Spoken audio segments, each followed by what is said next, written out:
Speciation occurs pretty much all the time. If you've ever wondered how dinosaurs, for example, evolved into certain organisms that we observe in the modern day, for example, here's a crude drawing of a Triceratops. Wait a minute, that is not a Triceratops.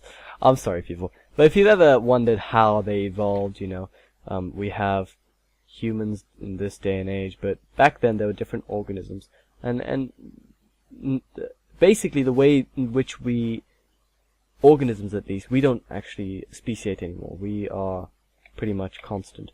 But the way in which organisms grow and evolve into different species is by this process of speciation. And we're going to discuss one specific type of speciation that occurs. You get different types of speciation. You get speciation due to temporal isolation. You get speciation due to other types of isolation, but the one that we're going to be dealing with is geographical isolation. So let me just get rid of the other one. Is due to geographical isolation.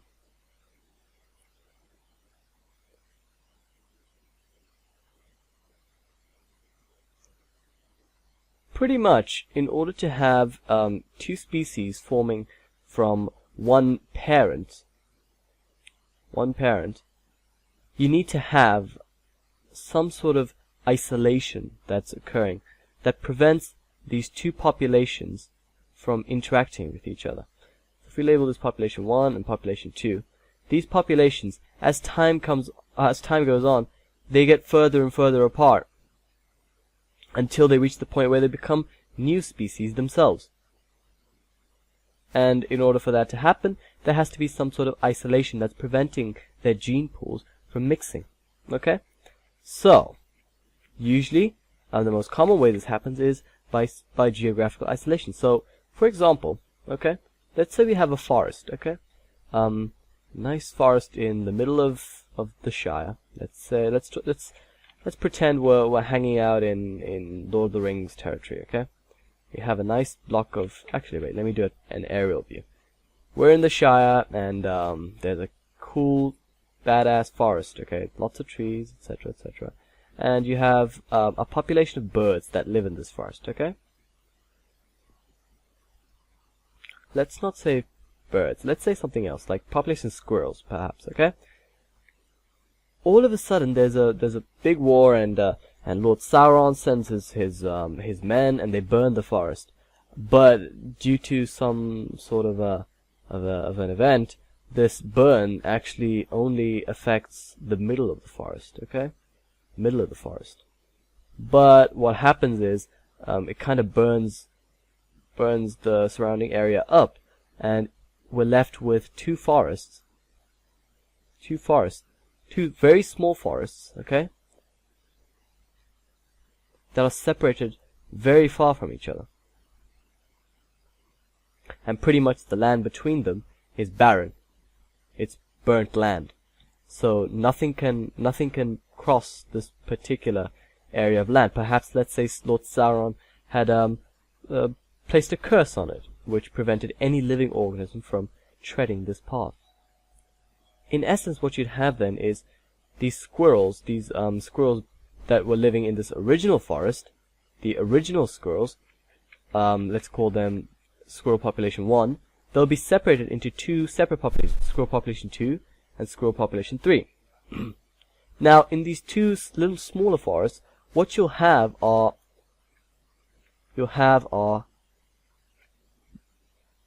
although they'll be very similar, you'll have very different niches for each of the squirrels. You also have very different habitats.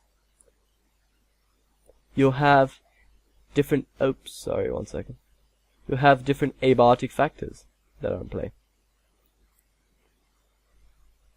And you have even different biotic factors, perhaps if there are different types of organisms that live in the different parts of the original wood that was burnt down. You might even have different biotic factors as a result. By the way, what I mean by an abiotic factor is temperature, pH of water, water content in the air, anything that's not due to man, wind temperature, wind speed, etc. Biotic factors are factors that are due to the actions of living organisms. So the prey that the squirrels feed on, perhaps predation, etc., etc. Okay, and they'll all be different for the different bits of the forest. No matter how similar they are, there will be subtle differences between this forest over here, number 2, and this forest over here, number 3. What these differences then allow for is the establishment of different selection pressures. Selection pressures in the different forests. Okay? In essence, the type of selection in forest 1 will be different to the type of selection in forest 2. And as a result, let's just use 1 hour. Due to the different selection pressures in the different forests, over time, the alleles from the original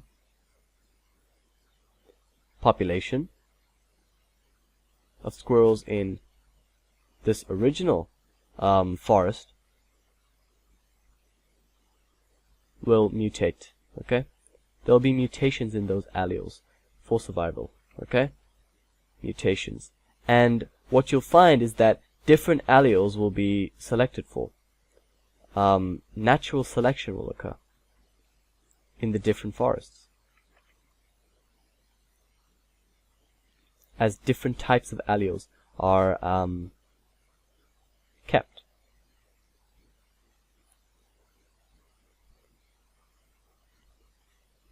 And as time goes on, the number of mutations that occur in the different alleles will increase. To a certain extent, this mutation won't be that severe, let's say, in a shorter time frame, but over time, over many years, let's say about 500 years pass, all those mutations, those small mutations, will add up, and in essence, they'll become 2 different species of squirrels. Squirrels will form. And the way we differentiate between a species, if you have 2 populations of any organism, to determine if they are in fact 2 species, you interbreed them. So you try to interbreed them at least. Interbreed them and see if the offspring that occur, if there are any offspring, are fertile. That's probably one of the best ways of determining whether 2 populations are the same species. And that pretty much is what speciation is due to geographical isolation. What I meant by temporal isolation is, for example, if the 2 populations were separated by different feeding times, or if they had different basic, like, nocturnal, diurnal patterns, for example, that would have been a form of isolation. And probably the most important point that I forgot to mention was this isolation between the 2 genes means that mutations that occur in this forest will not be passed on to mutated alleles in this forest. So there will be no exchange. There will be no exchange of alleles within the populations. And that's probably the most important factor that you have to remember when trying to explain why mutations over a long period of time tend to cause the inception of new species.